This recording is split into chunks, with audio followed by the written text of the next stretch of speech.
Good morning and welcome to the Evolved in Business Coffee Talk. I'm Neil Wood and I'm joined as always with Philip Tompkins of We Evolve Us. Good morning. Good morning. And today, this is episode number 2 and we're going to talk about motivation right now. So how do you motivate other people? That's a fun one. The main 3 kind of core things that I found that motivate people. First one is autonomy, the ability to be self-directed and kind of drive yourself. So really, I mean, everybody on my team, I really do my best to kind of say, all right, this is the end goal. This is the result that I need. However you want to get there is up to you. However you want to drive toward that is up to you. The main thing is just find a way to get there. Mastery is a huge thing. Like always give them the next kind of thing that's going to get them to the next level, the things that they need to get to the next level. And really, I mean, most of that's just kind of saying, all right, hey, I need this. This is going to be challenging for you, but we need to make it happen. Let's go jump into it and figure out a way to do it. And then the other thing is purpose. So autonomy, mastery, and purpose.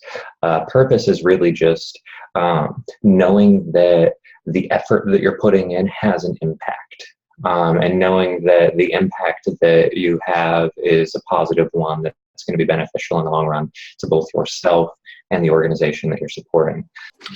If you're working at an organization that moves slowly, maybe it has a lot of process involved, maybe it turns into a lot of red tape, how do you stay motivated through that process and what can you do to help it push forward?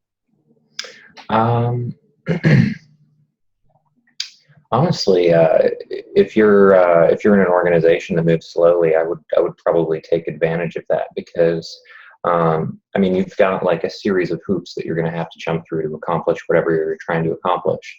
But I would take those hoops that you have to jump through as an opportunity, because then once you've jumped through a hoop and the ball is no longer in your court and you're waiting on somebody else to do something or you're waiting on something to happen, then at that point, I mean, you're freed up to go spend your effort and energy and time on either driving something ahead or increasing the quality of what you're doing, or really just, I mean, chasing another passion that you have. So I would take advantage of it. I mean, if you have a slow moving organization, just accept that it's going to take time to be able to get where you're headed with that.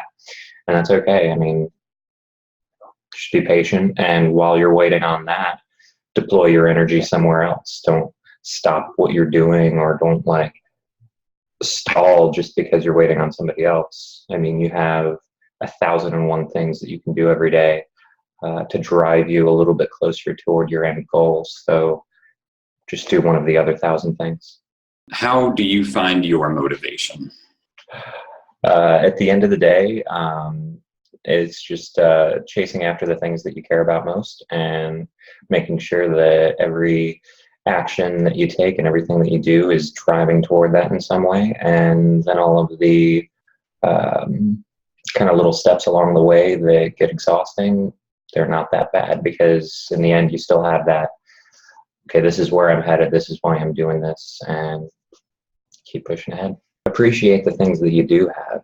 A lot of times when I kind of get derailed or lose motivation, it's usually a result of like some negative thing happening, or some like something that kind of derailed me and threw a curveball at me, and then I got to like adjust to figure out like, all right, what is important to me? What are my priorities? And then at the end of the day, as long as your priorities are what they need to be, and you are driving toward that in the end, then I don't know, I always find my way back.